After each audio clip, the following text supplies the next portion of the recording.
Dasar bodoh. Kami sengaja buat kamu sibuk, biar kami bisa menyiapkan liburan mewah tanpa kamu. Suami meneleponku dari Kanada, tertawa terbahak-bahak bersama selingkuhannya dan ibu mertuaku. Mereka pikir aku hancur. Mereka salah. Saat itu juga, aku mulai merencanakan kejutan yang sebenarnya. Sebelum ceritanya dimulai, silahkan tulis di kolom komentar dari daerah mana saja teman-teman yang menonton cerita ini. Jangan lupa like dan subscribe agar channel ini bisa semakin berkembang dan bisa mempersembahkan cerita yang lebih menarik lagi. 7 hari sebelum ulang tahun Dendi, Ambar sedang duduk di ruang kerjanya. Jari-jarinya baru saja selesai mengetik balasan untuk beberapa pelanggan bisnis busana muslim online miliknya. Sebagai wanita berhijab yang mandiri, Ambar selalu berusaha menyeimbangkan waktunya antara mengurus rumah tangga dan mengelola bisnis kecilnya. Suasana rumah terasa tenang. Ia melirik jam dinding, pukul 10 pagi. Sebentar lagi ia harus menyiapkan makan siang. Baru saja Ambar hendak beranjak dari kursinya, ia mendengar suara mobil Dendi memasuki garasi. Ambar terkejut. Tidak biasanya suaminya pulang sepagi ini. Apalagi, ia pulang bersama Ibu Irma, ibu mertuanya. Ambar segera merapikan hijabnya dan bergegas ke ruang tamu untuk menyambut mereka. Ia mencium tangan Dendi dan Ibu Irma dengan takzim, meskipun hatinya sedikit bertanya-tanya. Mas Dendi? Ibu? Kok tumben jam segini sudah pulang? Apa ada masalah di kantor? Tanya Ambar lembut. Ibu Irma tertawa ringan, suara yang menurut Ambar selalu terdengar sedikit dibuat-buat. Ia duduk di sofa empuk ruang tamu tanpa dipersilakan, sementara Dendi langsung merebahkan diri di samping ibunya. Masalah apa, Ambar? Kami pulang karena ada hal penting yang mau dibicarakan, sahut Ibu Irma. Mata tuanya menatap Ambar dari atas ke bawah. Kamu kelihatannya santai sekali, ya? Bisnis online kamu lancar? Ambar tersenyum kaku. Alhamdulillah, Bu. Berkat doa ibu juga. Memangnya ada hal penting apa? Dendi yang sedari tadi diam, akhirnya membuka suara. Minggu depan, aku ulang tahun, Bar. Ambar mengangguk. Tentu saja ia ingat. Ia bahkan sudah menyiapkan sebuah kado sederhana namun berkesan yang ia beli dari hasil bisnisnya sendiri. Iya, Mas. Ambar ingat, kok. Bagus kalau kamu ingat, timpal Ibu Irma cepat. Ibu dan Dendi sudah berdiskusi. Ulang tahun Dendi kali ini harus dirayakan besar-besaran. Dendi sekarang sudah jadi direktur, rekan bisnisnya banyak, kliennya orang-orang penting. Kita harus menjaga nama baik keluarga. Dada Ambar mulai terasa tidak nyaman. Maksud ibu pesta? Bukan sekadar pesta, Ambar, kata Dendi, nadanya datar seolah sedang memberi perintah pada bawahan. Pesta mewah. Di Hotel Bintang 5. Undang semua relasi bisnisku. Ibu ingin menunjukkan kalau menantunya ini, kamu, bisa diandalkan untuk menyelenggarakan acara berkelas. Ambar menelan ludah. Pesta mewah di Hotel Bintang 5? Dalam 7 hari? Tapi, Mas, 7 hari itu waktu yang sangat singkat untuk menyiapkan pesta semewah itu. Memesan ballroom, catering, dekorasi, semuanya butuh waktu. Nah, itu dia, seru Ibu Irma sambil menepuk tangannya. Justru karena itu kami serahkan semuanya sama kamu. Kamu kan istri yang hebat. Selama ini kamu di rumah saja, mengurus bisnis kecil-kecilanmu itu. Sekarang saatnya kamu berkontribusi nyata untuk karir suami kamu. Ibu yakin kamu bisa. Pujian itu terasa seperti tamparan bagi Ambar. Ia di rumah tidak santai, ia bekerja keras. Tapi ia tidak pernah bisa membantah keinginan mertuanya. Ia menatap Dendi, mencari dukungan. Namun suaminya itu malah menatapnya dengan pandangan menuntut. Kamu sanggup kan, Bar? Tanya Dendi. Ini penting buat citraku di depan kolega. Aku tidak mau malu. Ambar menarik napas panjang. Ia tahu, menolak bukanlah pilihan. Baik, Mas, Bu. Ambar akan usahakan yang terbaik. Tapi soal biaya? Soal biaya kamu jangan khawatir, potong Ibu Irma. Dendi lalu merogoh dompetnya. Ia tidak mengeluarkan kartu debit pribadinya, melainkan sebuah kartu kredit berwarna hitam dengan logo perusahaan. Ia menyodorkan kartu itu pada Ambar. Pakai ini untuk semua keperluan pesta, kata Dendi. Ini kartu kredit perusahaan. Ingat, Ambar, catat semua pengeluarannya sampai rinci. Setiap rupiahnya harus bisa dipertanggungjawabkan. Jangan sampai ada yang kurang, tapi juga jangan seenaknya kamu pakai. Ini demi nama baik keluarga kita.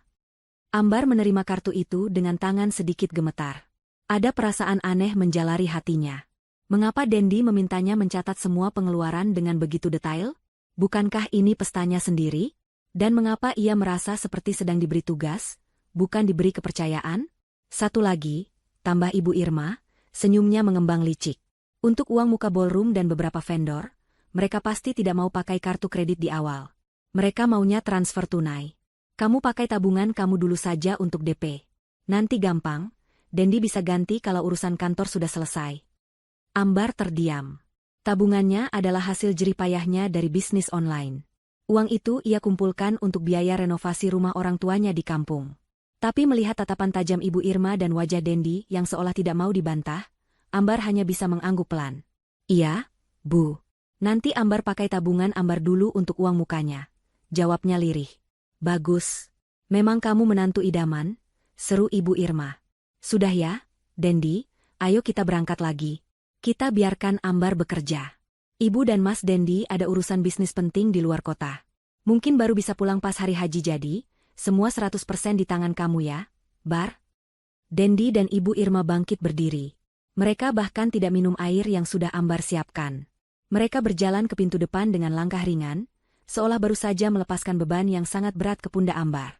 Ambar mengantar mereka sampai ke teras. Setelah mobil Dendi menghilang di tikungan jalan, Ambar masih berdiri mematung.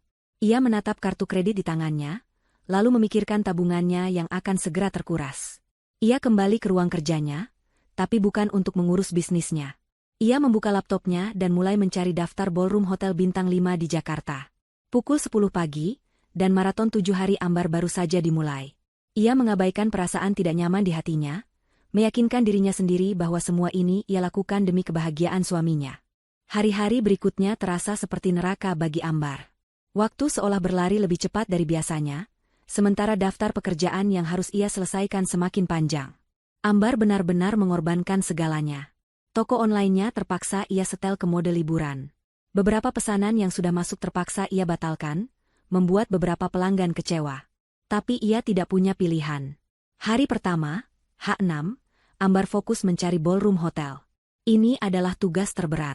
Menemukan ballroom bintang 5 yang tersedia dalam waktu kurang dari seminggu nyaris mustahil. Setelah menelepon belasan hotel dan selalu mendapat jawaban, penuh, akhirnya ia mendapatkan satu di Hotel Grand Mahardika.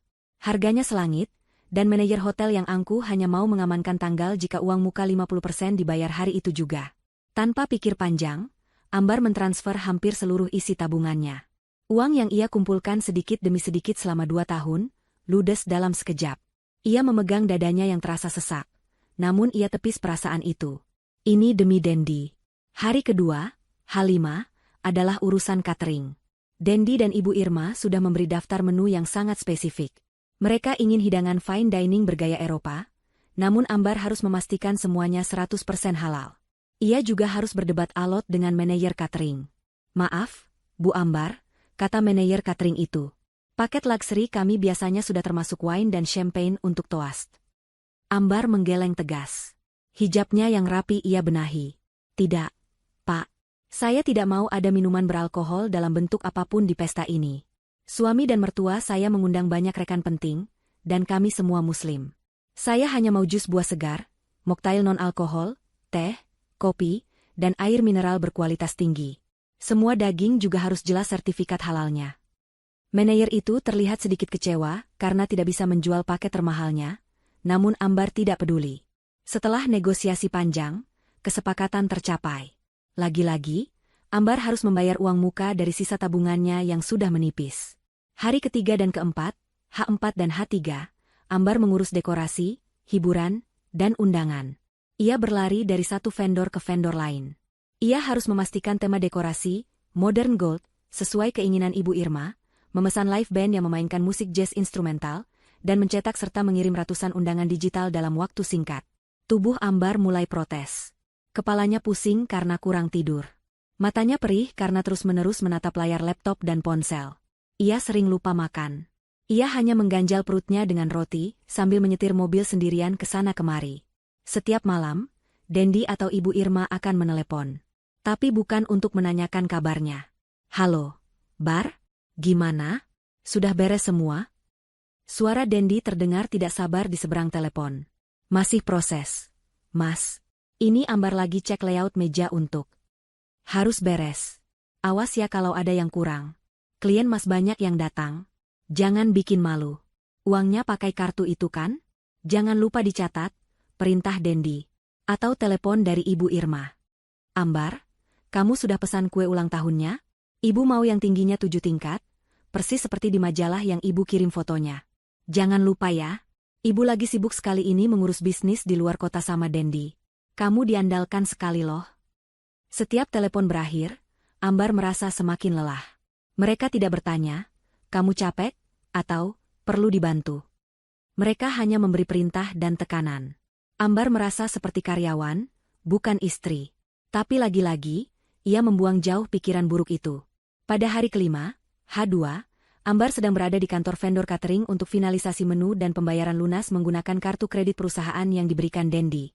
Ia bertemu dengan Pak Budi, pemilik catering yang ternyata cukup ramah. Saat sedang menandatangani berkas, Pak Budi berbasa-basi. Bu Ambar ini luar biasa ya. Menyiapkan pesta semegah ini sendirian. Suami dan mertuanya pasti bangga sekali. Ambar tersenyum tipis. Terima kasih, Pak. Ini juga arahan dari mertua saya. Pak Budi tertawa kecil. Iya, Ibu Irma memang seleranya tinggi. Saya salut. Minggu lalu beliau juga memesan paket private dining VVIP di tempat saya. Spesial sekali. Ambar mengangkat wajahnya. Oh ya? Untuk acara apa, Pak? Katanya untuk penerbangan. Menunya menu first class untuk perjalanan jauh.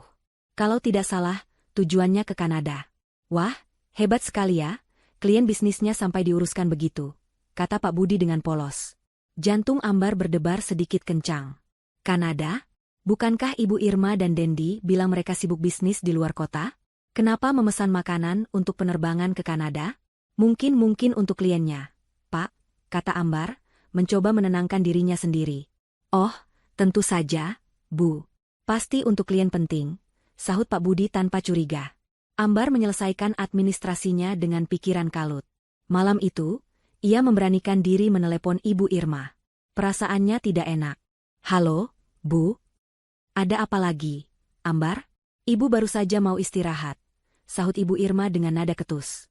Maaf, Bu. Ambar cuma mau tanya. Tadi Ambar ketemu Pak Budi dari catering. Katanya ibu pesan makanan untuk penerbangan ke Kanada. Apa itu untuk klien, Bu? Terdengar tawa keras dan mengejek dari seberang telepon. Ya ampun, Ambar. Kamu ini ada-ada saja. Tentu saja untuk klien VVIP-nya Dendi. Masa ibu yang pergi? Kamu ini jangan banyak pikiran aneh-aneh. Pikiran kamu itu dipakai untuk mengurus pesta saja. Jangan sampai gagal. Panggilan itu langsung ditutup oleh Ibu Irma.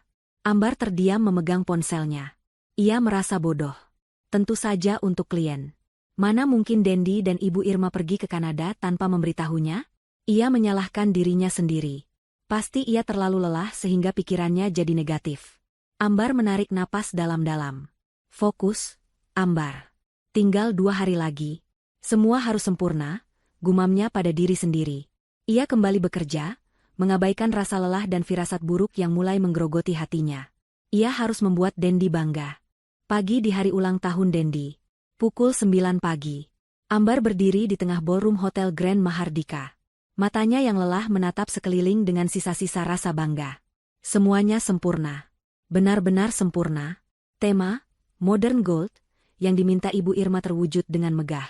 Kain-kain satin berwarna emas dan putih gading menjuntai anggun dari langit-langit yang tinggi.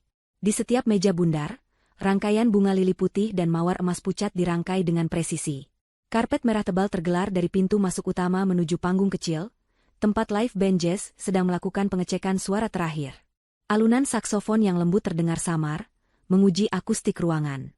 Di sudut kanan, kue ulang tahun 7 tingkat berdiri kokoh, persis seperti foto majalah yang dikirim Ibu Irma. Di sudut lain, tim catering halal yang ia pilih dengan susah payah sedang menata buffet fine dining. Aroma rosemary roasted lamb dan truffle pasta yang lezat mulai menguar, bercampur dengan wangi bunga segar. Ambar merapikan hijab sutra berwarna krem yang ia kenakan. Ia memakai gaun terbaiknya, yang ironisnya adalah salah satu desain dari lini bisnisnya yang ia siapkan untuk Idul Fitri tahun depan. Gaun itu ia pakai bukan untuk merayakan, tapi lebih seperti seragam kerja. Tubuhnya terasa remuk. Ia tidak tidur nyaris 30 jam, memastikan setiap detail kecil terpasang dengan benar. Wajahnya di balik riasan tipis terlihat pucat dan cekung. Ia melirik jam tangannya. Pukul 9:15. Para tamu undangan, ratusan kolega bisnis penting Dendi, akan mulai berdatangan pukul 10 pagi untuk acara brunch mewah ini. Tapi Dendi dan Ibu Irma belum juga terlihat. Mereka bilang akan pulang dari luar kota pagi ini dan langsung menuju hotel. Ambar mengambil ponselnya.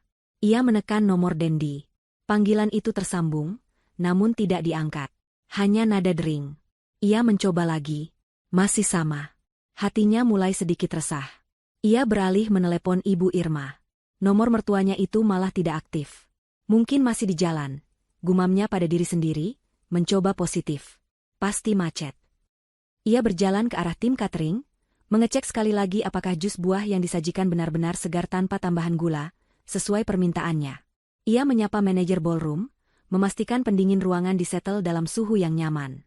Semua orang memujinya. Persiapan Ibu Ambar luar biasa, kata mereka. Ambar hanya tersenyum tipis. Pukul 9:30. Kegelisahan Ambar mulai berubah menjadi kepanikan kecil. Tamu undangan pertama bisa muncul kapan saja. Apa yang harus ia katakan jika yang berulang tahun belum hadir? Ia kembali menelepon Dendi. Kali ini dengan jari yang sedikit gemetar. Dering pertama. Dering kedua. Dering ketiga. Halo? Ambar menghela napas lega yang teramat sangat. Mas. Alhamdulillah. Kamu di mana? Ibu mana? Pestanya sudah siap 100%. Mas. Semuanya cantik sekali. Kamu pasti suka. Tamu sebentar lagi. Suara Ambar terhenti. Yang menjawabnya bukan suara lega Dendi. Yang ia dengar adalah suara tawa yang riuh di seberang sana. Suara tawa yang sangat ia kenali, tawa melengking Ibu Irma. Dan ada satu lagi, tawa wanita lain yang manja dan asing. Tawa itu terdengar begitu dekat dengan ponsel. Mas, panggil Ambar lagi, bingung. Tawa itu mereda, lalu ia mendengar suara Dendi. Suaranya dingin, datar, dan penuh cemoohan. Jauh berbeda dari suara suaminya. Pestanya, kata Dendi. Nada suaranya mengejek. Pestanya kamu nikmati saja sendiri, ya? Jantung Ambar seolah berhenti berdetak. Ruangan ballroom yang megah itu mendadak terasa miring. Mas ngomong apa? Ini nggak lucu, Mas. Tamu. Dasar bodoh. Suara Dendi tiba-tiba meninggi, penuh kebencian. Kamu benar-benar bodoh, Ambar. Kami sengaja buat kamu sibuk. Sibuk urus pesta konyol itu, biar kami bisa menyiapkan liburan mewah tanpa kamu. Lutut Ambar lemas. Liburan mewah? Iya. Kamu pikir kami benaran mau merayakan ulang tahun sama kamu? Wanita jelek kampungan. Kata-kata itu menghantam Ambar seperti palu godam. Wanita jelek kampungan. Terdengar suara Ibu Irma mengambil alih telepon, suaranya lebih keras dan lebih kejam. Dengar ya, Ambar. Terima kasih sudah jadi babu yang baik. Berkat kamu sibuk 7 hari 7 malam, Dendi dan Ibu bisa mengurus visa dan tiket first class dengan tenang. Kamu hebat sekali. Visa tiket? Ambar berbisik, otaknya tidak mampu memproses. Oh, kamu masih belum sadar juga. Tawa wanita asing itu terdengar lagi, ia pasti Julia. Lihat status menantu kesayangan. Biar mata kamu terbuka lebar, teriak Ibu Irma. Panggilan itu ditutup. Ponsel di tangan Ambar terasa sangat berat. Tangannya gemetar hebat. Ia hampir tidak bisa mengendalikan jarinya untuk membuka aplikasi WhatsApp. Dengan pandangan kabur karena air mata yang mulai menggenang, ia membuka lingkaran hijau di kontak Dendi. Status pertama, sebuah foto. Dendi, Ibu Irma, dan seorang wanita cantik yang tidak ia kenali, berambut panjang tergerai dan berpakaian sangat modis. Wanita itu pasti Julia. Mereka bertiga tersenyum lebar ke kamera. Dendi merangkul pinggang Julia dengan mesra. Ibu Irma mengacungkan 2 jari tanda, PH. Latar belakangnya adalah papan keberangkatan internasional di bandara. Status kedua, sebuah video pendek. Mereka berada di dalam kabin first class pesawat. Ibu Irma dan Julia sedang bersulang, bukan dengan jus, tapi dengan gelas sampanye yang berdesis. Untuk kebebasan, seru Ibu Irma, lalu mereka tertawa terbahak-bahak. Status ketiga, foto terakhir, yang paling menyakitkan. Mereka bertiga berselfie. Dendi di tengah, mencium pipi Julia. Ibu Irma tersenyum bangga di samping mereka. Di belakang mereka, Terlihat jelas papan penunjuk arah bertuliskan, Welcome to Toronto Pearson International Airport. Kanada. Catering untuk klien VVIP ke Kanada. Penerbangan ke Kanada. Semua kepingan puzzle itu menghantam Ambar sekaligus. Telepon Ibu Irma yang tertawa mengejek saat ia bertanya. Permintaan Dendi untuk mencatat semua pengeluaran kartu kredit perusahaan dengan detail, bukan untuk transparansi, tapi untuk mengalihkan perhatiannya. Agar Ambar sibuk mengurus pengeluaran puluhan juta, sementara Dendi bisa dengan leluasa menggesek kartu yang lain untuk pengeluaran ratusan juta. Mereka tidak pernah sibuk bisnis di luar kota.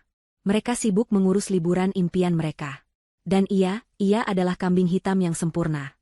Si, istri bodoh, yang terlalu polos, yang rela mengorbankan tabungannya, waktu tidurnya, dan bisnisnya, hanya untuk menyiapkan panggung bagi tawa mereka. Ambar masih berdiri mematung di tengah ballroom. Manajer hotel berjalan ke arahnya dengan senyum profesional. Ibu Ambar, 5 menit lagi kita buka pintunya. Apa sudah siap? Ambar menatap pria itu. Ia membuka mulutnya, tapi tidak ada suara yang keluar. Ponselnya terlepas dari genggamannya, jatuh ke lantai marmer dengan bunyi, brak, yang keras dan memekakan telinga di ruangan yang tiba-tiba terasa sunyi senyap itu. Ponsel yang jatuh itu seolah menjadi sinyal. Lutut Ambar tidak mampu lagi menopang tubuhnya. Ia ambruk. Tepat di atas karpet merah yang seharusnya ia langkahi bersama Dendi, ia jatuh terduduk, lalu terkulai ke lantai marmer yang dingin. Manajer hotel terkejut. Ibu Ambar. Ibu tidak apa-apa. Staf catering dan anggota band berhenti dari aktivitas mereka. Semua mata kini tertuju pada wanita berhijab yang menangis terseduh-seduh di tengah kemewahan pestanya sendiri. Ambar tidak peduli. Ia tidak peduli pada tatapan iba, bingung, atau kaget dari orang-orang di sekitarnya. Rasa sakit di hatinya terlalu besar. Penghinaan itu terlalu dalam. Ia memeluk lututnya, dan tangisnya meledak. Bukan tangisan diam, tapi tangisan yang meraung, yang keluar dari dasar paru-parunya. Ia menangisi kebodohannya. Ia menangisi tabungannya yang ludes untuk orang-orang yang menertawakannya. Ia menangisi bisnisnya yang ia korbankan. Ia menangisi 7 hari tanpa tidur yang ia lalui sendirian. Ia menangisi kata-kata, wanita jelek kampungan, yang terus terngiang di telinganya. Setiap pujian palsu dari Ibu Irma, kamu menantu idaman, kini terasa seperti sayatan pisau. Setiap perintah Dendi, jangan bikin malu, kini terasa seperti cambukan. Mereka telah merencanakannya. Mereka merencanakan ini semua dengan sangat rinci. Mereka menjadikannya bahan tertawaan. Seorang pelayan wanita mencoba mendekat, menawarkan segelas air putih. Ibu tenang, Bu. Ambar menggelengkan kepalanya dengan keras. Ia tidak butuh ketenangan. Ia butuh meluapkan semua ini. Rasa lelah fisik dan mental yang ia tahan selama seminggu kini bercampur dengan racun pengkhianatan, menciptakan badai emosi yang menghancurkannya dari dalam. Ia menangis di sana, di lantai itu, selama hampir 1 jam. Para staf hotel hanya bisa berdiri canggung di kejauhan, berbisik-bisik. Manajer hotel sudah paham, pesta ini tidak akan terjadi. Akhirnya, air matanya kering. Yang tersisa hanyalah rasa hampa yang dingin dan tenggorokan yang perih. Ia masih duduk di lantai, menatap kosong pada kue 7 tingkat di depannya. Kue itu tampak konyol. Semua dekorasi emas itu tampak norak dan murahan. Semua ini adalah palsu.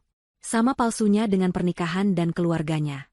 Perlahan, rasa hampa itu mulai terisi oleh sesuatu yang lain. Sesuatu yang baru. Sesuatu yang panas dan membara. Itu dimulai dari ujung jarinya yang dingin, merambat naik lengannya, lalu memenuhi dadanya yang terasa sesak. Itu adalah kemarahan. Bukan kemarahan yang meledak-ledak. Tapi kemarahan yang dingin, tajam, dan fokus. Bagaimana mereka berani? Bagaimana Dendi berani menggunakan uangnya untuk membawa wanita lain? Ambar terdiam. Uangnya? Sebuah ingatan muncul. Ingatan yang sudah lama ia kubur demi menjaga kehormatan suaminya. Perusahaan Dendi. Perusahaan yang kini ia bangga-banggakan itu. Perusahaan itu dimulai 5 tahun lalu, setahun setelah mereka menikah. Modalnya dari mana? Modalnya adalah uang warisan Ambar dari almarhum kakeknya. Dendi meminjamnya, dengan janji manis akan menjadikannya rekan bisnis. Tapi seiring berjalannya waktu, nama Ambar tidak pernah muncul di akta perusahaan. Dendi selalu bilang, nanti, Bar. Urusan administrasi itu rumit. Kamu percaya saja sama Mas. Dan Ambar, sebagai istri yang baik, percaya. Dan rumah yang mereka tinggali. Ambar ingat ayahnya menjual sebidang tanah warisan untuk membantunya membayar uang muka rumah mewah itu. Biar kamu nggak direndahkan mertuamu, nak, kata ayahnya waktu itu. Tapi lagi-lagi, nama Dendi yang tercantum sendirian di sertifikat. Alasannya, biar gampang urusan bar. Ambar mengepalkan tangannya. Dasar bodoh, bisik Dendi di telepon tadi. Ya, bisik Ambar pada dirinya sendiri. Aku memang bodoh. Tapi tidak lagi. Dengan gerakan yang kaku, Ambar berdiri. Gaunnya kusut. Riasannya luntur total. Tapi tatapan matanya sudah berubah. Tidak ada lagi kelembutan atau kepolosan di sana. Yang ada hanya baja. Ia berjalan melewati para staf yang menatapnya. Ia tidak mengatakan apa-apa. Ia berjalan lurus ke kamar kecil VIP yang disediakan untuknya. Ia mengunci pintu. Ia menatap pantulan dirinya di cermin besar. Seorang wanita yang hancur. Merah, bengkak, kacau. Wanita jelek kampungan, ejeknya pada bayangannya sendiri. Kemudian, ia membuka keran. Ia membasuh wajahnya dengan kasar. Menghapus semua sisa riasan, sisa air mata, dan sisa kepatuhan. Ia mengambil tisu, mengeringkan wajahnya. Ia membenahi hijabnya yang berantakan, menariknya kencang dan rapi. Ia menatap bayangannya sekali lagi. Wajahnya pucat, tapi matanya menyala. Wanita yang balas menatapnya kini bukanlah Ambar si istri penurut. Ini adalah Ambar Wulandari, wanita yang baru saja kehilangan segalanya, dan karena itu, ia tidak takut lagi kehilangan apapun. Ia keluar dari kamar kecil. Langkahnya tegap. Ia mengambil ponselnya yang retak dari lantai. Ajaibnya, layarnya masih menyala. Ia mengabaikan puluhan notifikasi WhatsApp. Ia membuka daftar kontaknya. Ia berhenti sejenak, lalu menekan sebuah nama. Halo? Selamat pagi, Pak Notaris Danu, sapanya. Suaranya serak, tapi stabil dan dingin. Iya, pagi, Bu Ambar. Ada apa ya? Bukankah hari ini? Pestanya batal. Pak, potong Ambar dengan cepat. Saya perlu bantuan Anda. Segera. Hari ini juga.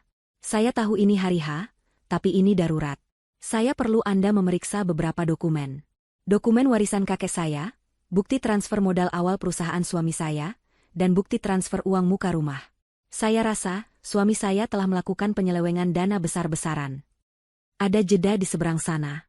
Bu Ambar, ini tuduhan serius. Saya tahu. Dan saya punya firasat. Dia menggunakan kartu kredit perusahaan untuk kepentingan pribadi yang sangat besar di luar negeri. Saya perlu Anda menghubungi Pak Bima dari Bank Sentosa. Segera. Saya akan kirimkan semua buktinya ke kantor Bapak sekarang juga. Ambar menutup telepon sebelum Pak Danu sempat menjawab. Manajer hotel kembali menghampirinya, wajahnya penuh kebingungan. Ibu Ambar, jadi bagaimana ini? Tamu-tamu sudah ada yang menunggu di lobi. Ambar menatap lurus ke mata manajer itu. Batalkan pestanya, katanya dengan suara tegas yang bahkan mengejutkan dirinya sendiri. Kirim semua makanan ini ke panti asuhan terdekat. Saya tidak mau ada makanan terbuang. Tapi, Bu, biayanya? Tagih semua biayanya. Ke kantor Tuan Dendi. PT. Dendi Jaya Perkasa. Ini, Ambar menyerahkan kartu kredit perusahaan yang ada di dompetnya. Ini kartu utamanya. Saya yakin limitnya masih cukup untuk menutupi semua ini. Jika tidak, hubungi pengacara saya. Ambar tidak menunggu jawaban. Ia berbalik, berjalan lurus melewati kue 7 tingkat yang konyol itu, melintasi karpet merah, dan keluar dari ballroom mewah yang seharusnya menjadi saksi kebahagiaannya. Ia berjalan keluar dari lobi hotel, tidak memedulikan tatapan tamu-tamu yang kebingungan. Maratonnya sudah selesai. Sekarang, perang baru saja dimulai. Ambar tidak pulang ke rumah mewah yang terasa seperti sangkar emas itu. Instingnya menyuruhnya pergi ke tempat yang aman. Ia mengemudikan mobilnya, yang juga dibeli atas nama Dendi, menuju sebuah rumah kecil di pinggir kota. Rumah peninggalan orang tuanya, tempat ia tumbuh besar, yang kini kosong namun terawat. Disinilah ia menyimpan semua dokumen pribadinya, semua kenangan dan bukti masa lalunya, jauh dari jangkauan Ibu Irma. Setelah memarkir mobil di garasi yang berdebu, ia masuk ke dalam rumah yang sunyi. Ia tidak menyalakan lampu, hanya membiarkan cahaya pagi menembus jendela. Ia langsung menuju kamar tidurnya yang lama, dan membuka lemari kayu jati. Di bagian bawah, di dalam sebuah kotak besi tua yang terkunci, ia menyimpan arsip hidupnya. Dengan tangan yang kini stabil, ia membuka kunci itu. Di dalamnya ada map-map yang tertata rapi. Ia menarik keluar sebuah map plastik berwarna biru. Isinya, surat perjanjian tidak resmi yang ia ketik sendiri 5 tahun lalu, ditandatangani olehnya dan Dendi di atas meterai. Isinya menyatakan bahwa Ambar, sebagai pemodal utama, telah mentransfer sejumlah besar uang, warisan dari kakeknya, sebagai modal awal 100% untuk pendirian PT Dendi Jaya Perkasa. Ambar menatap kertas itu. Dulu ia membuatnya hanya sebagai pegangan, karena Dendi berjanji akan segera mengurus akta notaris yang resmi. Janji yang tidak pernah ditepati. Di bawahnya ada bukti transfer bank asli. Ia mengambil map kedua, berwarna merah. Isinya adalah salinan sertifikat tanah milik ayahnya yang telah dijual, dan bukti transfer puluhan persen dari hasil penjualan itu ke rekening Dendi, dengan catatan DP rumah. Inilah amunisinya. Ia mengumpulkan semua itu, memasukkannya ke dalam tas, lalu bergegas menuju kantor notaris Danu. Pak Danu adalah sahabat lama almarhum ayahnya, seorang pria parubaya yang terkenal jujur dan tegas. Ambar tiba di kantor notaris itu setengah jam kemudian. Ia tidak perlu menunggu. Pak Danu, yang telah mendengar nada darurat di telepon Ambar, langsung menemuinya di ruang rapat pribadi. Ambar, apa yang terjadi? Wajahmu. Pak Danu menatapnya dengan cemas. Saya tidak apa-apa, Om, kata Ambar. Ia menggunakan panggilan masa kecilnya, menunjukkan keseriusan. Saya hanya baru saja sadar. Ia meletakkan semua dokumen di atas meja mahoni yang mengilap. Tolong, Om. Periksa ini semua. Saya butuh bantuan hukum, Om. Selama 1 jam berikutnya, Ambar menceritakan semuanya. Ia tidak menangis lagi. Suaranya datar, jelas, dan penuh fakta. Ia menceritakan tentang perintah pesta, 7 hari ia bekerja sendirian, penggunaan tabungannya untuk DP, dan kartu kredit perusahaan yang Dendi berikan. Ia menceritakan panggilan telepon pagi tadi, hinaan, wanita jelek kampungan, dan foto-foto liburan di Kanada bersama Julia. Wajah Pak Danu mengeras. Ia membaca setiap lembar dokumen dengan teliti. Ini kuat, Ambar, kata Pak Danu akhirnya. Sangat kuat. Perjanjian di bawah tangan ini, didukung dengan bukti transfer, sudah menunjukkan posisimu sebagai pemodal utama. Dia tidak memasukkan namamu di akta perusahaan. Ini sudah masuk ranah penggelapan. Saya tahu dia pakai uang perusahaan untuk liburan itu, Om. Bagaimana kita bisa membuktikannya? Tanya Ambar. Kita hubungi bank, kata Pak Danu. Ia menekan tombol intercom. Tolong sambungkan saya dengan Pak Bima di Bank Sentosa. Katakan ini darurat dari notaris Danu. Pak Bima, Kepala Departemen Hukum Bank Sentosa, adalah orang yang mengenal baik Pak Danu. Panggilan itu tersambung dengan cepat. Danu? Ada apa? Bima, saya sedang bersama klien penting, kata Pak Danu, menyalakan pengeras suara. Namanya Ambar Wulandari. Dia adalah pemodal utama, meskipun tidak resmi, dari PT Dendi Jaya Perkasa. Kami punya bukti kuat bahwa pemilik rekening, Dendi, sedang berada di Kanada menggunakan dana perusahaan untuk kepentingan pribadi. Kami khawatir dia akan menguras habis rekening perusahaan. Ambar kemudian menceritakan kembali kisahnya kepada Pak Bima. Ia menceritakan detail kecil yang sangat penting. Fakta bahwa Dendi dan Ibu Irma menyuruhnya menghabiskan tabungannya sendiri untuk DP vendor, sementara mereka menahan dana perusahaan. Ini menunjukkan niat buruk yang terencana. Pak, kata Ambar dengan suara dingin. Mereka sengaja menguras uang pribadi saya lebih dulu, sebelum mereka menguras uang perusahaan untuk liburan mereka. Ada keheningan sejenak di seberang sana. Pak Bima terdengar mengetik sesuatu di komputernya. PT Dendi Jaya Perkasa. Ya, rekening korporatnya ada di kami. Cukup besar. Ibu Ambar, ini situasi yang rumit. Saya juga baru ingat sesuatu, potong Ambar. Matanya menyipit. Beberapa bulan lalu, Dendi pernah menyuruh saya menandatangani setumpuk dokumen. Dia bilang itu hanya untuk administrasi pajak. Saya bodoh, saya tidak membacanya. Saya hanya menandatanganinya di sela-sela mengurus pesanan bisnis saya. Pak Danu dan Pak Bima berkata, hampir bersamaan. Bima, tolong cek, desak Pak Danu. Cek fasilitas pinjaman atas nama perusahaan itu. Saya curiga Dendi telah menjaminkan aset perusahaan. 2 menit rasa seperti 2 jam. Ambar menahan napas. Ya Tuhan, desis Pak Bima di telepon. Suaranya tidak lagi santai. Anda benar, Danu. Ada pinjaman baru yang sangat besar. Ditandatangani 3 minggu lalu. Aset perusahaan, yang modalnya dari Ibu Ambar, dijadikan jaminan. Dan, Dendi juga menjaminkan rumah mereka. Rumah yang DP-nya saya bayar, bisik Ambar. Dan yang lebih buruk, lanjut Pak Bima, suaranya kini terdengar marah. Pinjaman itu, uangnya tidak masuk ke rekening perusahaan. Uangnya ditransfer ke rekening pribadi atas nama Dendi. Dan rekening itu, dalam 3 minggu terakhir, sudah ditarik dalam jumlah besar. Sepertinya untuk membeli tiket, paket liburan, dan ada transfer besar ke rekening atas nama Julia. Ambar menutup matanya. Jadi ini rencananya? Bukan hanya liburan. Dendi berniat kabur. Mengambil pinjaman besar dengan jaminan aset Ambar, lalu melarikan diri bersama selingkuhannya, meninggalkan Ambar dengan perusahaan yang penuh utang. Pak Bima, kata Ambar, membuka matanya. Api kemarahan yang dingin berkobar di sana. Anda harus bekukan rekeningnya. Sekarang juga. Ibu Ambar, saya tidak bisa. Bisa, potong Pak Danu tegas. Bima, dengarkan saya. Bank Anda adalah kreditur. Dendi telah melakukan penipuan terhadap Anda dan klien saya. Dia menggunakan aset fiktif, karena modalnya bukan milik dia sepenuhnya, untuk mendapatkan pinjaman. Dan dia jelas-jelas melarikan diri dengan uang pinjaman itu.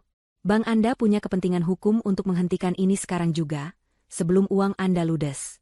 Saya akan segera ajukan surat perintah pembekuan darurat ke pengadilan niaga, tapi Anda bisa melakukan internal hold atas dasar dugaan aktivitas penipuan. Segera? Ada jeda panjang. Pak Bima jelas sedang berpikir keras. Kepentingannya kini sejajar dengan Ambar. Jika Dendi kabur, bannya yang akan rugi besar. Baik, kata Pak Bima akhirnya. Saya akan instruksikan pembekuan internal sementara atas nama PT Dendi Jaya Perkasa dan semua rekening pribadi terkait, atas dasar dugaan penipuan korporat. Termasuk rekening Nyonya Irma dan Nona Julia yang menerima aliran dana. Saya beri Anda waktu 24 jam untuk menyerahkan surat perintah pengadilan yang resmi, Danu. Anda akan mendapatkannya dalam 3 jam, jawab Pak Danu. Telepon ditutup. Pak Danu menatap Ambar. Kejutan yang sebenarnya baru saja dimulai, Ambar. Dia tidak akan bisa menggunakan 1 sen pun uang itu. Ambar mengangguk pelan. Ia tidak merasa lega. Ia tidak merasa menang. Ia hanya merasa kosong. Tapi ia tahu apa yang harus ia lakukan. Om Danu, tolong urus semuanya, katanya sambil berdiri. Saya serahkan penuh pada Om. Saya mau pulang. Pulang ke rumahmu? Bukan. Ke rumah orang tua saya. Saya mau istirahat. Saya sangat lelah.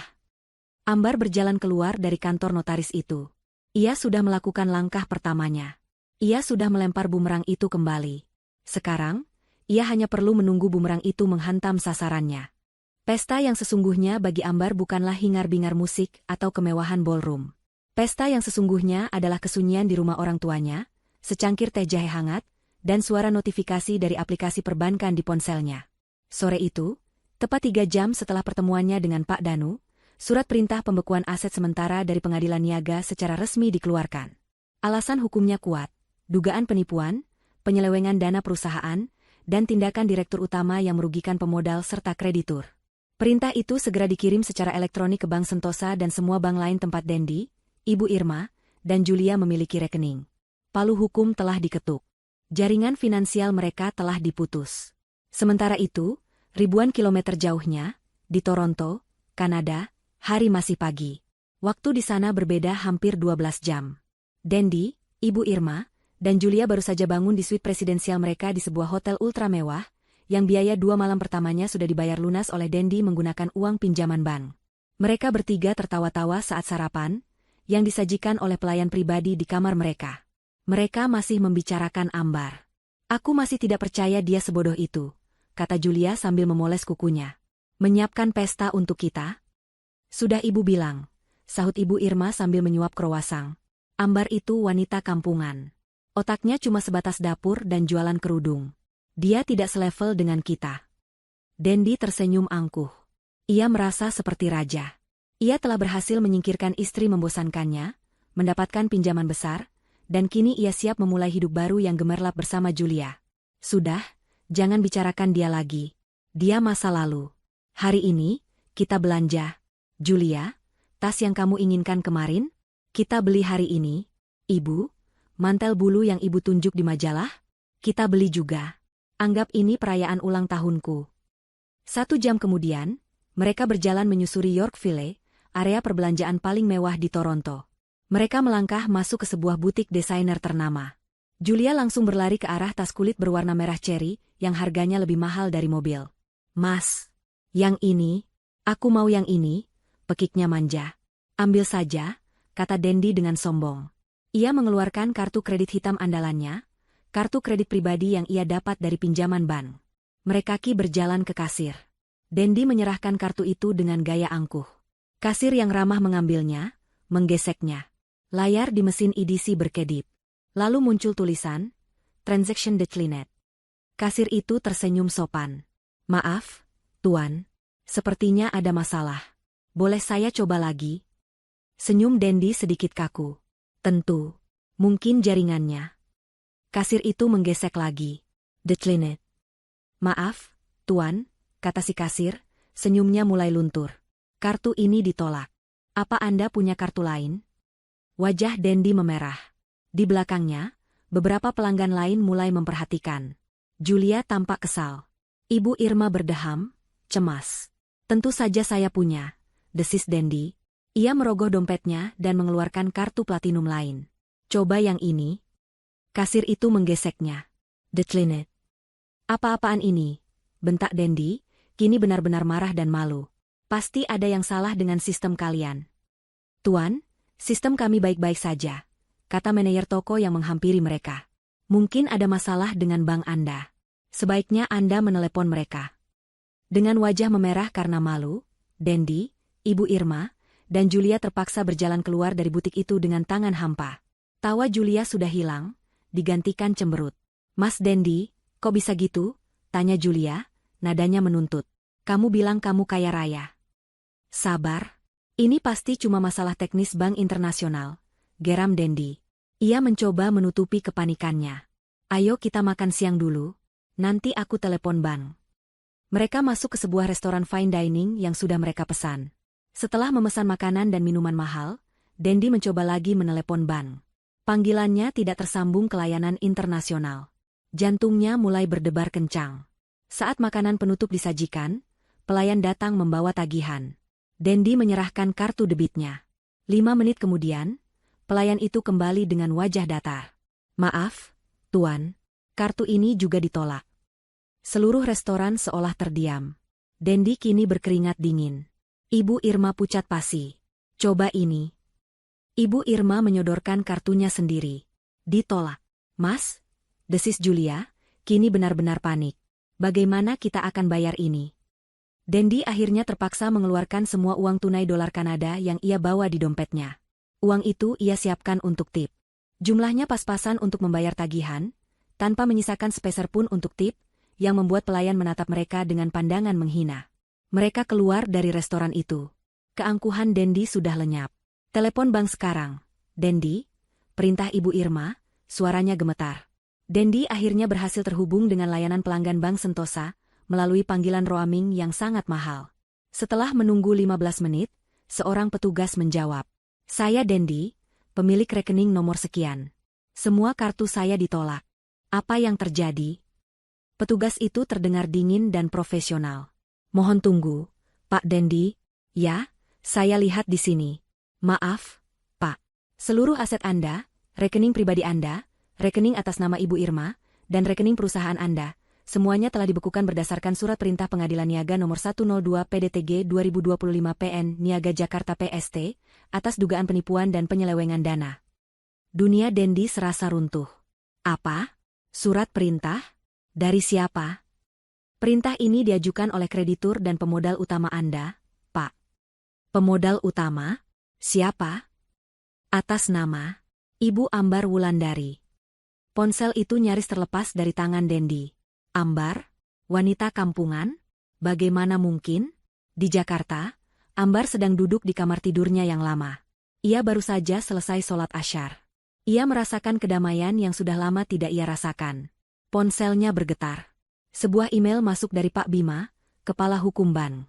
Subjek, laporan aktivitas ditolak, rekening Dendi. Isi email itu adalah sebuah daftar panjang.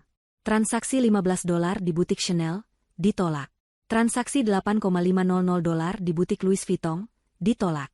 Transaksi $1,200 di restoran Le Jardin, ditolak. Upaya penarikan tunai $2 di ATM Scotiabank, ditolak. Upaya penarikan tunai $2 di ATM RBC, ditolak. Ambar membaca daftar kegagalan suaminya itu satu persatu. Ia membayangkan wajah panik Dendi, wajah murka Ibu Irma, dan wajah kecewa Julia. Sebuah senyuman tipis, yang dingin namun sangat puas, tersungging di bibirnya. Ia menutup email itu. Ia lalu membuka laptop lamanya dan masuk ke akun toko online busana muslim miliknya. Ia mengubah status toko dari liburan menjadi aktif. Ia mulai menjawab pertanyaan pelanggan yang tertunda. Pesta pembalasannya baru saja dimulai. Dan ia menikmatinya. Telepon itu masih menempel di telinga Dendi, lama setelah panggilan terputus. Suara dingin petugas bank itu terngiang-ngiang. Dibekukan atas perintah Ibu Ambar Wulandari. Wajah Dendi yang tadi memerah karena malu, kini pucat pasi seperti mayat. Ia menatap Ibu Irma dan Julia, yang juga menatapnya dengan bingung. Mas? Dendi? Ada apa? Tanya Julia, suaranya mulai terdengar jengkel. Kenapa kamu diam saja? Ayo kita pergi dari sini. Dendi, desak Ibu Irma. Firasat buruk mulai menjalari hatinya. Apa kata Ban? Dendi menurunkan tangannya perlahan. Matanya kosong. Dibekukan, bisiknya. Apa yang dibekukan? Tanya Ibu Irma, tidak sabar. Semuanya. Dendi tiba-tiba berteriak. Ia berteriak begitu keras di jalanan Yorkville yang mewah itu, membuat beberapa pejalan kaki menoleh kaget. Semua rekening, kartu kredit, rekening ibu, rekening Julia, semuanya dibekukan. Ibu Irma terhuyung. Ia harus berpegangan pada etalase toko di belakangnya. Tidak mungkin. Siapa yang berani? Ambar, raung Dendi. Ia seperti binatang yang terluka. Perempuan kampungan itu. Ambar yang melakukannya. Julia tertawa. Tawa yang terdengar gugup dan tidak percaya. Mas, kamu jangan bercanda. Mana mungkin Ambar? Perempuan berhijab yang lugu itu? Dia bahkan tidak tahu caranya mengurus bank. Kamu pasti salah dengar. Aku tidak salah dengar. Bentak Dendi, mencengkeram lengan Julia dengan keras. Dia membekukan semuanya atas nama dia. Pemodal utama. Dia bilang dia pemodal utama. Cengkeraman Dendi terlalu keras, membuat Julia meringis kesakitan. Lepas, Mas. Sakit. Apa maksudmu pemodal utama? Tapi Dendi tidak menjawab. Otaknya berputar cepat, mencoba mencerna sesuatu yang tidak masuk akal. Ambar. Warisan kakeknya. Dokumen yang ia tanda tangani. Rumah yang DP-nya dari uang Ambar. Pinjaman bank. Ya Tuhan. Dia ingat sekarang. Dia ingat semua perjanjian kecil yang ia remehkan, semua tanda tangan yang ia minta dari Ambar. Dia pikir Ambar bodoh. Ternyata Ambar hanya sedang mengumpulkan bukti. Kurang ajar, desis Ibu Irma. Wajahnya kini penuh kebencian. Berani-beraninya dia akan ibu buat perhitungan nanti. Ayo, Dendi, kita pulang. Kita harus pulang sekarang dan memberi pelajaran pada perempuan itu. Ibu Irma mulai berjalan tergesa-gesa, seolah ia bisa langsung memesan tiket pesawat. Pulang? Dendi tertawa, tawa yang terdengar gila. Pulang pakai apa, Bu? Kita tidak punya uang. 1 sen pun tidak. Uang tunai kita habis untuk membayar restoran sialan tadi. Langkah Ibu Irma terhenti. Julia terdiam. Mereka bertiga berdiri kaku di trotoar yang sibuk itu. Angin musim gugur di Toronto berhembus cukup kencang, menerbangkan rambut Julia dan membuat syal mahal Ibu Irma berantakan. Mereka kedinginan. Dan untuk pertama kalinya, mereka merasa takut. Pasti masih ada sisa, kata Julia panik, sambil memeriksa dompet kecilnya. Uangku, oh, tidak, aku tidak bawa uang tunai banyak. Aku pikir kamu yang bayar semuanya, Mas. Aku juga, sahut Ibu Irma. Uang tunai ibu hanya beberapa lembar dolar, tidak cukup untuk taksi ke bandara. Mereka bertiga terdiam, saling pandang. Kepanikan yang sesungguhnya mulai melanda. Hotel, kata Dendi tiba-tiba. Kita kembali ke hotel. Paling tidak kita masih punya kamar sampai besok. Kita bisa pikirkan cara dari sana. Itu satu-satunya harapan mereka.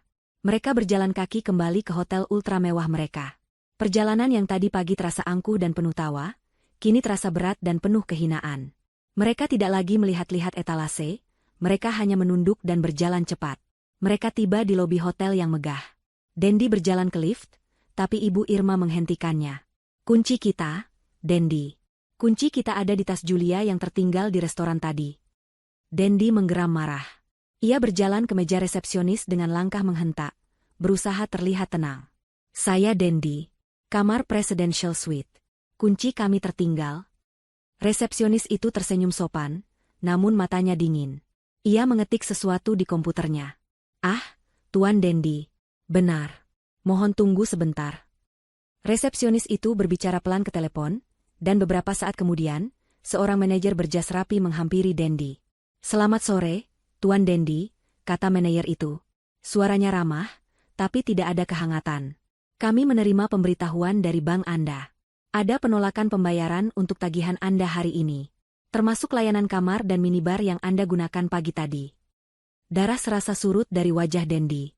Itu pasti kesalahan. Bank saya sedang ada masalah teknis. Mungkin saja, Tuan, kata manajer itu. Namun, kebijakan hotel kami sangat ketat. Mengingat tagihan Anda yang sudah ditolak dan juga adanya peringatan penipuan dari pihak bank Anda, dengan sangat menyesal kami harus membatalkan sisa masa tinggal Anda. Kami juga harus meminta Anda untuk melunasi tagihan yang tertunggak untuk hari ini sebelum Anda pergi. Pergi? Suara Ibu Irma melengking. Kamu mengusir kami? Manajer itu menatap Ibu Irma. Kami hanya menjalankan prosedur, Nyonya. Total tagihan Anda untuk hari ini adalah $1.200. $1.200. Mereka bahkan tidak punya $20. Saya akan bayar, kata Dendi, suaranya bergetar karena marah dan malu. Tapi nanti, beri saya waktu. Saya harus menghubungi bank saya. Maaf, Tuan. Pembayaran harus dilakukan sekarang. Jika tidak, manajer itu memberi isyarat, dan dua petugas keamanan hotel yang bertubuh besar muncul di belakangnya. Jika tidak, kami terpaksa meminta Anda mengosongkan kamar Anda saat ini juga. Barang-barang Anda akan kami tahan sampai pembayaran lunas. Jangan sentuh barang-barang kami, pekik Julia. Tas-tas belanjaannya ada di kamar itu. Ini penghinaan, teriak Ibu Irma. Anda tahu siapa kami? Kami tahu Anda adalah tamu yang tidak bisa membayar tagihan, kata manajer itu dengan dingin. Anda punya waktu 30 menit untuk mengemasi barang-barang pribadi Anda. Petugas kami akan mengantar Anda ke kamar. Setelah itu, Anda harus meninggalkan properti hotel ini. Dendi, Ibu Irma, dan Julia tidak punya pilihan. Diantar oleh dua petugas keamanan, mereka diantar ke suite mewah mereka melalui lift barang. Pemandangan yang dilihat Ambar di status WhatsApp mereka kini menjadi penjara mereka. Mereka mengemasi barang-barang mereka dengan panik. Tawa sudah hilang. Ibu Irma dan Julia mulai menangis sambil menyalahkan Dendi. Ini semua salahmu, Dendi. Kenapa kamu bisa begitu ceroboh? Isak Ibu Irma. Kamu bohong sama aku, Mas. Kamu bilang kamu kaya. Kamu bawa aku ke sini untuk jadi gelandangan, teriak Julia. Diam kalian berdua, raung Dendi. Ia sendiri panik setengah mati. Ia mencoba menelepon Ambar dari telepon hotel. Nomornya tidak bisa dihubungi. Sudah diblokir. Ia mencoba menelepon kantornya di Jakarta. Nomornya tidak terdaftar. 30 menit kemudian, mereka bertiga didorong keluar dari hotel. Bukan lewat lobi utama yang megah, tapi lewat pintu belakang yang bau, tempat sampah menumpuk. Mereka berdiri di gang sempit, diapit oleh koper-koper mewah mereka. Louis Vuitton, Rimowa, Chanel. Ironis. Mereka terlihat seperti gelandangan kaya. Hari mulai gelap. Udara semakin dingin. Mereka tidak punya uang, tidak punya tempat tinggal, dan terdampar di negara asing. Ibu Irma terduduk di atas salah satu koper dan menangis sejadi-jadinya. Bukan tangis penyesalan, tapi tangis kemarahan dan penghinaan. Julia berdiri gemetar, menatap Dendi dengan kebencian murni. Dan Dendi hanya bisa berdiri mematung, menatap lampu-lampu kota Toronto yang mulai menyala. Lampu-lampu yang tadinya terlihat indah, kini terlihat mengejeknya. Malam pertama mimpi buruk mereka dimulai. Dendi akhirnya ingat ia menyimpan beberapa lembar uang dolar Amerika darurat di kantong tersembunyi di dompetnya. Jumlahnya hanya cukup untuk menyewa satu kamar di motel paling kumuh dan paling murah di pinggiran kota. Mereka naik taksi, dan sopir taksi menatap mereka dengan aneh. 3 orang berpakaian desainer, membawa koper mewah, tapi minta diantar ke alamat motel yang terkenal sebagai sarang kejahatan. Kamar motel itu kecil, berbau asap rokok dan jamur. Hanya ada satu tempat tidur dengan sprei yang entah kapan terakhir dicuci. Karpetnya penuh noda. 3 orang yang terbiasa tidur di atas sutra itu, kini harus berdesakan di satu tempat tidur yang kotor. Keheningan di antara mereka terasa lebih menakutkan daripada suara-suara aneh dari kamar sebelah. Kepanikan yang sesungguhnya baru saja mencengkeram leher mereka. Hari kedua di Kanada adalah hari di mana kenyataan menghantam mereka seperti kereta barang. Mereka terbangun di kamar motel yang pengap itu, karena suara teriakan dari koridor. Ibu Irma terbangun dengan sakit di seluruh punggungnya. Julia menangis dalam diam di sudut kamar, riasannya luntur total, memperlihatkan wajah yang lelah dan marah. "Mas, aku lapar," rengek Julia. Dendi memijat pelipisnya. Sisa uang dolar Amerika mereka hampir habis untuk membayar motel semalam. Mereka harus makan. "Berikan perhiasanmu," kata Dendi dengan suara serak. "Apa?" Mata Julia membelalak. "Tidak mau. Ini punyaku." Ia memegangi anting berlian di telinganya. "Kamu mau makan atau tidak?" Dendi tidak lagi membujuk. Ia maju dan menarik paksa anting itu dari telinga Julia, membuatnya menjerit kesakitan. "Dendi, kamu gila!" teriak Ibu Irma, mencoba melerai. "Diam, Bu," bentak Dendi. "Ini semua salah Ibu juga. Terus memanjakanku. Terus menghina Ambar. Sekarang lihat, kita tidak punya apa-apa." Itu adalah pertama kalinya Dendi membentak ibunya. Ibu Irma terdiam, syok. Aliansi kejahatan mereka mulai retak. Dendi lalu menatap jam tangan mewah di pergelangan tangannya. Rolex yang selalu ia banggakan. Dengan geram, ia melepasnya. "Kita jual ini," katanya. Mereka menemukan sebuah pegadaian. Pemilik toko, melihat 3 orang yang tampak putus asa dengan pakaian mahal namun kotor, tahu ia berada di atas angin. Ia menertawakan anting berlian Julia, menyebutnya palsu. Ia menghargai Rolex Dendi dengan harga yang sangat murah, 1/10 dari harga aslinya. "Ini perampokan," seru Dendi. "Ambil atau tinggalkan," kata pemilik toko itu sambil mengangkat bahu. Dengan tangan gemetar, Dendi menerima uang tunai itu. Jumlahnya hanya cukup untuk bertahan hidup beberapa hari di motel murah itu, dan membeli makanan cepat saji yang berminyak. Hari-hari berikutnya terasa seperti di neraka. Uang hasil gadai itu mereka gunakan dengan sangat hemat. Mereka bertiga, yang terbiasa makan di restoran mahal, kini berbagi sekotak pizza murah di kamar motel mereka. Telepon genggam mereka sudah mati total. Paket roaming internasional mereka terputus, karena tagihannya tidak terbayar oleh kartu kredit yang diblokir. Mereka benar-benar terisolasi dari dunia. Tidak ada status WhatsApp lagi. Tidak ada media sosial. Tidak ada siapapun untuk dimintai tolong. Argumen di antara mereka menjadi menu sehari-hari. "Aku mau pulang," jerit Julia setiap beberapa jam sekali. "Kamu bilang kamu mencintaiku, Mas, tapi kamu membawaku ke neraka ini. Kalau saja kamu tidak merayunya, anakku tidak akan seperti ini," balas Ibu Irma, kebenciannya pada Julia kini terbuka. "Kamu perempuan penggoda, pembawa sial." "Oh ya? Anak ibu yang gatal? Dia yang mengejarku. Dia yang bilang istrinya kampungan dan membosankan," serang Julia balik. Dendi hanya bisa mendengarkan sambil memegangi kepalanya yang serasa mau pecah. Kebanggaan dan kesombongannya telah luntur, digantikan oleh keputusasaan yang pekat. Setelah 3 hari, uang hasil gadai itu habis. Ludes. Mereka diusir dari motel pagi itu.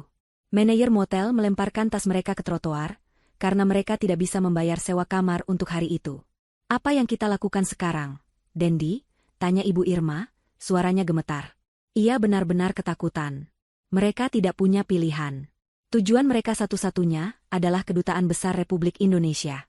Mereka berharap bisa meminta perlindungan dan dipulangkan. Masalahnya, mereka tidak tahu alamatnya dan tidak punya uang untuk taksi. Mereka harus berjalan kaki, menyeret koper-koper mewah mereka yang kini terasa seperti beban kutukan. Mereka berjalan tanpa arah, bertanya pada orang-orang di jalan. Pakaian desainer mereka sudah kotor dan lecek. Rambut Ibu Irma acak-acakan. Julia menangis tanpa henti. Dendi berjalan seperti zombie. Mereka menjadi tontonan yang aneh. 3 orang kaya yang terlihat seperti gelandangan. Setelah berjalan berjam-jam, mereka akhirnya menemukan sebuah perpustakaan umum. Mereka masuk hanya untuk menggunakan internet gratis dan mencari alamat kedutaan. Alamatnya mereka dapatkan. Ternyata letaknya sangat jauh, di seberang kota. "Kita harus naik bus," kata Dendi. Mereka berjalan ke halte bus. Ketika bus datang, mereka naik sambil menyeret koper mereka. Sopir bus menatap mereka. Bayar. Dendi merogoh semua sakunya. Kosong. Ibu Irma juga. Julia menggeleng putus asa. Tidak ada uang? Turun, bentak sopir bus itu. Tolong, Pak. Kami dirampok. Kami harus ke kedutaan. Dendi mencoba memelas. Saya tidak peduli. Turun sekarang atau saya panggil polisi. Dengan penghinaan yang luar biasa, mereka bertiga didorong turun dari bus. Beberapa penumpang menertawakan mereka. Saat itulah langit mulai menangis. Hujan musim gugur yang dingin dan tajam mulai turun. Dalam hitungan menit, mereka basah kuyup. Mereka tidak punya payung. Mereka hanya bisa berdiri di trotoar, menggigil kedinginan. Air hujan bercampur dengan air mata Julia. Ibu Irma mulai batuk-batuk hebat. Pakaian sutra tipisnya menempel di badan, membuatnya menggigil hebat. Aku tidak kuat lagi. Dendi, rintik Ibu Irma, tubuhnya oleng. Dendi menatap ibunya, lalu menatap Julia yang histeris. Ia menatap koper-koper yang kini penuh dengan air hujan. Inikah akhirnya? Tiba-tiba, ia melihat sebuah telepon umum di seberang jalan. Sebuah harapan kecil muncul. Ia teringat nomor Ambar. Nomor yang sudah ia hafal di luar kepala. Ia merogoh sakunya lagi, mencari koin receh sisa kembalian membeli pizza kemarin. Ada beberapa koin. Tunggu di sini, teriaknya pada ibu dan Julia. Ia berlari menyeberang jalan, tidak peduli pada klakson mobil. Ia masuk ke bilik telepon yang bau itu, tangannya gemetar hebat memasukkan koin. Ia menekan nomor Ambar. Panggilan itu tersambung. Terdengar nada dering. 1 kali, 2 kali, 3 kali. Ayo, Ambar angkat. Angkat, bodoh, gumamnya panik. Nada dering keempat, kelima, keenam. Lalu panggilan itu beralih ke pesan suara. Dendi membanting gagang telepon. Ia memasukkan koin lagi. Ia menelepon lagi. Nada dering. Pesan suara. Lagi. Nada dering. Pesan suara. Ia menjadi gila. Ia terus menelepon nomor yang sama berulang-ulang. Ia menelepon kantornya. Nomor tidak terdaftar. Ia menelepon nomor rumahnya. Nomor tidak terdaftar. Ambar tidak hanya membekukan asetnya. Ambar sedang membongkar seluruh hidupnya. Dendi menjadi histeris. Ia menelepon nomor Ambar lagi, dan lagi, dan lagi. Ia tidak peduli koinnya habis. Ia hanya ingin mendengar suara Ambar. Ia ingin memaki, memohon, apa saja. Di seberang jalan, Ibu Irma dan Julia menatap ngeri pada Dendi yang sedang menggedor-gedor bilik telepon umum, berteriak-teriak ke gagang telepon meskipun tidak ada yang menjawab. 10 panggilan. 20. 40. 60. Setiap panggilan yang tidak terjawab terasa seperti paku yang ditancapkan ke dalam peti mati kesombongannya. Mereka terdampar. Basah kuyup, kedinginan, kelaparan, dan tidak punya siapa-siapa di belahan dunia lain. Dan semua ini karena satu orang yang mereka sebut, wanita jelek kampungan. Epat di saat Dendi, Ibu Irma, dan Julia berdiri menggigil di bawah hujan Kanada, berdebat di depan motel kumuh yang baru saja mengusir mereka, suasana di Jakarta justru sebaliknya. Ambar sedang duduk di ruangan yang sama, yang 7 hari lalu menjadi saksi tangis dan kehancurannya. Ballroom Hotel Grand Mahardika. Namun kali ini, suasananya sangat berbeda. Tidak ada musik jazz, tidak ada aroma makanan mewah. Kue 7 tingkat yang konyol itu sudah lama hilang, disumbangkan ke panti asuhan. Meja-meja bundar telah diganti dengan satu meja rapat persegi panjang yang sangat besar dan kokoh. Disinilah, pesta, Ambar yang sesungguhnya berlangsung. Ini adalah rapat umum pemegang saham luar biasa, yang diadakan secara darurat. Ambar duduk di kursi utama di ujung meja. Ia tidak lagi memakai gaun pesta yang sedih. Ia mengenakan setelan kerja berwarna biru tua yang dijahit rapi, dipadukan dengan hijab sutra berwarna perak yang memberinya aura wibawa yang luar biasa. Wajahnya tenang, tatapannya tajam. Ia tidak terlihat seperti wanita yang baru saja dihancurkan. Ia terlihat seperti wanita yang baru saja terlahir kembali dari baja. Di sisi kirinya duduk Pak Notaris Danu, dengan tumpukan dokumen hukum di depannya. Di sisi kanannya, Pak Bima dari Bank Sentosa, mewakili bank sebagai kreditur terbesar yang baru saja ditipu. Di sekeliling meja duduk beberapa investor minoritas dan kreditur lain, orang-orang yang juga telah ditipu Dendi dalam skala lebih kecil. Ponsel Ambar tergeletak di atas meja, layar menghadap ke bawah. Baik, kita mulai, kata Pak Danu dengan suara berat. Seperti yang sudah saya jelaskan, kita berkumpul di sini atas dasar darurat. Direktur Utama PT Dendi Jaya Perkasa, Saudara Dendi, telah terbukti melakukan penipuan. Pak Danu lalu memaparkan semuanya dengan runut. Ia menunjukkan salinan bukti transfer modal awal dari rekening pribadi Ambar 5 tahun lalu. Ia menunjukkan salinan perjanjian di bawah tangan yang Dendi tanda tangani. Ini membuktikan, kata Pak Danu, bahwa 90% modal awal perusahaan ini berasal dari Ibu Ambar Wulandari.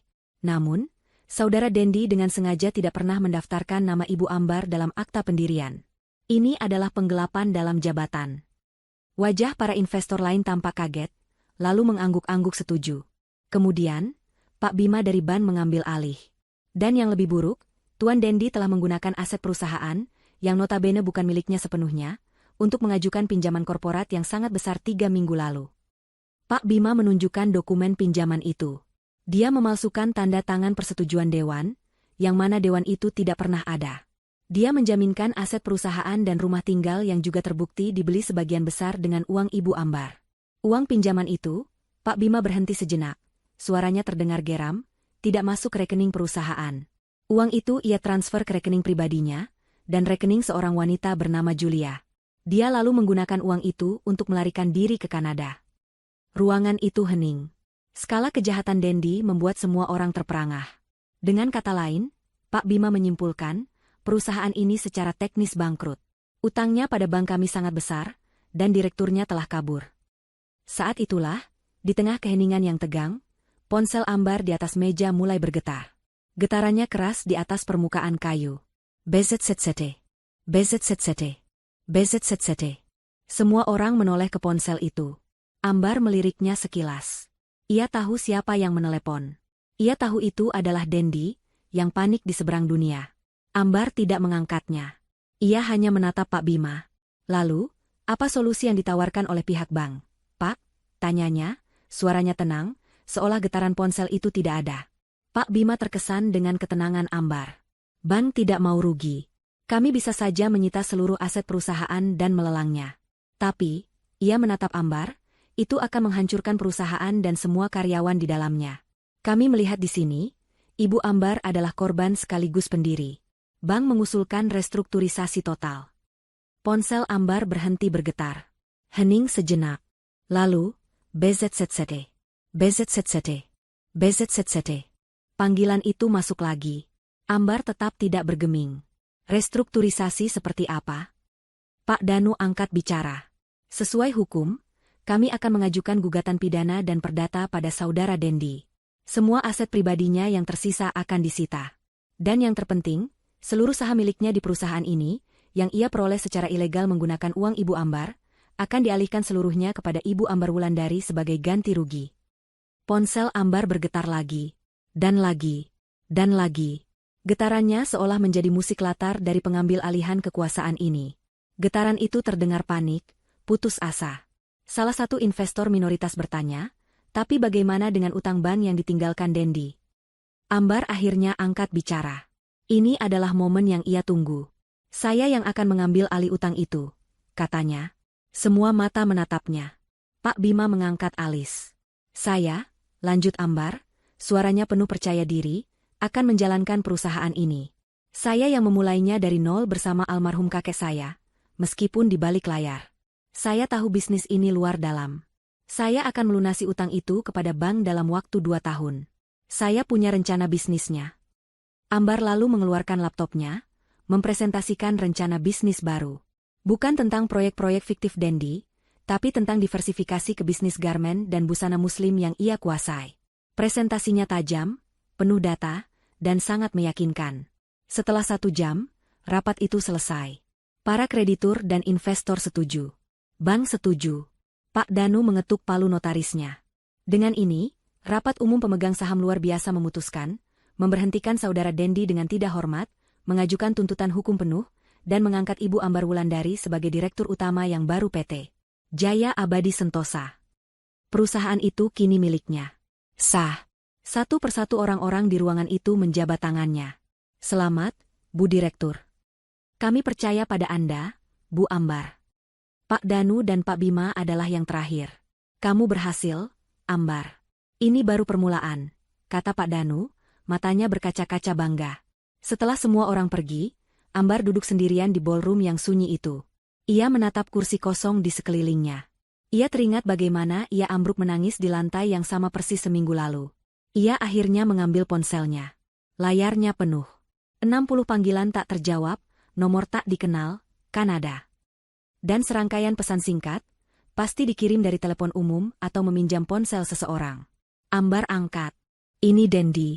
Kamu gila. Apa yang kamu lakukan? Buka blokirnya. Ambar, aku mohon, kami tidak punya uang. Ibu sakit, Ambar. Kami kedinginan. Kamu akan berdosa kalau ibu sampai kenapa-kenapa. Tolong. Jawab teleponnya, wanita jelek. Pesan terakhir itu membuat Ambar tersenyum tipis. Bahkan dalam keputusasaan, suaminya masih sempat menghinanya. Ia membaca semua pesan itu sekali lagi. Pesan dari pria yang menertawakannya, yang memanggilnya bodoh, yang berencana meninggalkannya dengan tumpukan utang. Jari-jari Ambar yang lentik bergerak di atas layar.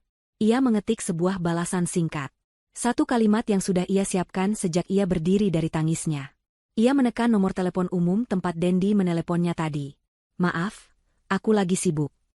Ia menekan tombol kirim. Lalu, ia mematikan ponselnya, berdiri, dan berjalan keluar dari ballroom itu. Langkahnya ringan. Untuk pertama kalinya dalam bertahun-tahun, ia merasa bebas. Seminggu kemudian, sebuah pesawat ekonomi kelas terendah mendarat di Bandara Soekarno-Hatta pada tengah malam. Dari pintu kedatangan internasional, keluar 3 sosok yang sama sekali tidak bisa dikenali sebagai rombongan glamor yang berangkat seminggu lalu. Dendi, Ibu Irma, dan Julia. Mereka berhasil sampai ke Kedutaan Besar Republik Indonesia di Kanada setelah 2 hari berjalan kaki dan mengemis. Mereka diperlakukan sebagai gelandangan. Petugas kedutaan menatap mereka dengan curiga, namun tetap memproses mereka. Mereka diberi surat perjalanan laksana paspor, dokumen darurat pengganti paspor, dan pinjaman dana repatriasi untuk tiket pesawat paling murah. Pinjaman yang harus mereka bayar lunas kepada negara. Perjalanan pulang 24 jam itu adalah siksaan. Mereka duduk di kursi paling belakang, dekat toilet. Pakaian mereka kotor dan bau. Ibu Irma batuk tanpa henti, demamnya tinggi. Julia tidak lagi menangis, matanya kosong dan penuh kebencian. Dendi hanya diam, tatapannya hampa, keangkuhannya telah remuk menjadi debu. Mereka bertiga tidak saling bicara. Aliansi mereka telah hancur berkeping-keping. Setelah mengambil koper-koper mereka, yang kini terlihat lecet dan kotor, mereka berdiri di lobi kedatangan. Sekarang apa? Desis Julia. Suaranya serak. Aku tidak punya uang sepeser pun. Pasporku masih kamu pegang, Dendi. Dendi, tanpa berkata apa-apa, membuka tas ranselnya yang kumuh, mengeluarkan paspor Julia, dan melemparkannya ke lantai di depan kaki Julia. Julia menatap paspor itu, lalu menatap Dendi. Selesai, katanya. Aku selesai denganmu, pria miskin penipu. Julia mengambil paspornya. Ia tidak peduli dengan kopernya. Ia hanya ingin pergi. Ia berjalan cepat ke pintu keluar, menahan taksi pertama yang ia lihat, dan menghilang ke dalam kegelapan malam Jakarta, meninggalkan Dendi dan ibunya begitu saja. Kini tinggallah Dendi dan Ibu Irma. Ayo, Bu, kita pulang, kata Dendi lirih. Mereka menggunakan sisa uang terakhir dari pinjaman kedutaan untuk membayar taksi. Sepanjang perjalanan, Ibu Irma terus meracau. Ini salah perempuan itu. Ambar, dia harus membayar ini. Rumah kita masih punya rumah. Dendi, kita usir dia dari rumah kita. Dendi hanya diam. Ia tahu ini belum berakhir. Pesan singkat. Maaf, aku lagi sibuk, dari Ambar terasa lebih menusuk daripada pisau. Taksi itu akhirnya tiba di kompleks perumahan mewah mereka. Fajar hampir menyingsing. Hujan gerimis baru saja reda, menyisakan udara yang dingin dan jalanan yang basah. Mereka turun dari taksi. Dendi berjalan ke gerbang hitam yang tinggi dan megah itu. Dendi, kenapa gerbangnya tertutup? Tanya Ibu Irma, suaranya gemetar. Dendi mencoba memasukkan kuncinya ke lubang kunci. Tidak pas. Ia mencoba lagi. Kuncinya tidak mau masuk. Gemboknya telah diganti. Buka. Buka pintunya. Dendi menggedor-gedor gerbang besi itu dengan panik. Lampu di pos satpam menyala. Tapi yang keluar bukanlah satpam tua yang biasa mereka sapa. Ini adalah satpam baru, lebih muda, tegap, dan memakai seragam perusahaan keamanan profesional. Maaf, Pak. Ada yang bisa saya bantu? Tanya satpam itu dengan nada datar. Bantu? Saya pemilik rumah ini. Buka gerbangnya, teriak Dendi. Satpam itu menatap Dendi dan Ibu Irma dari atas ke bawah. melihat dua orang berantakan yang terlihat seperti gelandangan. Maaf, Pak. Bapak pasti salah alamat. Pemilik rumah ini adalah Ibu Ambar Wulandari. Ambar? Ibu Irma maju, wajahnya memerah karena marah dan demam. Saya ibunya Dendi. Saya mertuanya. Ini rumah anak saya. Kamu satpam baru ya? Tidak tahu sopan santun. Buka. Satpam itu tetap tenang. Maaf, Bu. Saya ada perintah jelas dari Ibu Ambar. Bahwa Tuan Dendi dan Nyonya Irma dilarang keras memasuki properti ini. Dilarang? Pekik Dendi. Ini rumah saya. Bukan lagi, Pak, kata satpam itu. Ia menunjuk sesuatu yang terpasang di pilar gerbang. Sebuah pelang baru yang berkilau, terbuat dari logam. Dendi dan Ibu Irma mendekat. Di bawah sinar lampu jalan yang temaram, mereka membaca tulisan di pelang itu. Rumah ini telah disita oleh Bank Sentosa. Aset kini di bawah kepemilikan penuh PT Jaya Abadi Sentosa. Direktur Utama, Ambar Wulandari. Kaki Ibu Irma lemas. Ia hampir jatuh jika Dendi tidak menahannya. Disita? Ambar? Direktur Utama? Semua bagian terakhir dari puzzle itu kini terpasang. Ambar tidak hanya membekukan rekening mereka. Ambar telah mengambil semuanya. Perusahaan, rumah, hidup mereka. Tidak, tidak. Ibu Irma mulai menjerit. Jeritan yang bukan lagi jeritan kemarahan, tapi jeritan kekalahan total. Hujan mulai turun lagi, kali ini lebih deras. Saat itulah, sebuah mobil sedan hitam yang elegan dan mengilap, mobil baru, berhenti tepat di depan mereka. Kaca jendelanya yang gelap turun perlahan. Di dalamnya, Ambar duduk di kursi penumpang. Ia tampak anggun. Hijabnya rapi, wajahnya tenang, dan ada senyum tipis yang damai di bibirnya. Ia baru saja pulang dari sholat subuh di masjid dekat kantor barunya. Dendi dan Ibu Irma menatapnya, basah kuyup, hina, dan hancur. Ambar. Dendi melangkah maju, tangannya terulur, suaranya memelas. Ambar, tolong itu Ibu, dia sakit. Ibu Irma hanya bisa menatap menantunya yang kampungan, itu dengan mata terbelalak, tidak bisa berkata apa-apa. Ambar menatap mereka berdua dalam diam selama beberapa detik. Tatapannya dingin, tidak ada lagi cinta, tapi juga tidak ada kebencian. Hanya ada keadilan. Ia memberi isyarat kecil pada sopirnya. Sopir itu turun, membuka bagasi mobil, dan mengeluarkan sebuah tas ransel butut yang sudah sangat kusam. Ransel yang dipakai Dendi saat pertama kali merantau ke Jakarta. Sopir itu melemparkan ransel itu ke trotoar yang basah di depan kaki Dendi. Itu sisa pakaian kalian yang bisa saya temukan, kata Ambar. Suaranya jernih dan tenang, terdengar jelas di antara derai hujan. Selebihnya, termasuk semua pakaian mewah ibu dan barang-barang Julia, sudah saya sumbangkan. Ambar menatap mata Dendi. Selamat menikmati hidup baru kalian. Kaca jendela mobil itu kembali naik dengan mulus. Mobil itu berbelok pelan, melewati gerbang yang dibukakan oleh satpam baru, dan masuk ke halaman rumah yang kini menjadi miliknya. Di luar gerbang, Dendi dan Ibu Irma ditinggalkan berdua di bawah hujan yang semakin deras. Dendi menatap ransel butut yang basah di kakinya. Ia menatap gerbang yang tertutup. Ia menatap ibunya. Dan saat itulah Ibu Irma akhirnya benar-benar hancur. Ia ambruk ke trotoar yang becek, memukul-mukul aspal dengan tangannya. Tidak, tidak. Kembalikan. Kembalikan semuanya. Amba Aa. Ibu Irma menjerit histeris, raungannya bercampur dengan suara hujan dan guntur. Dendi hanya bisa berdiri mematung, basah kuyup, menggigil, dan kosong. Karma telah melunasi tagihannya secara tunai.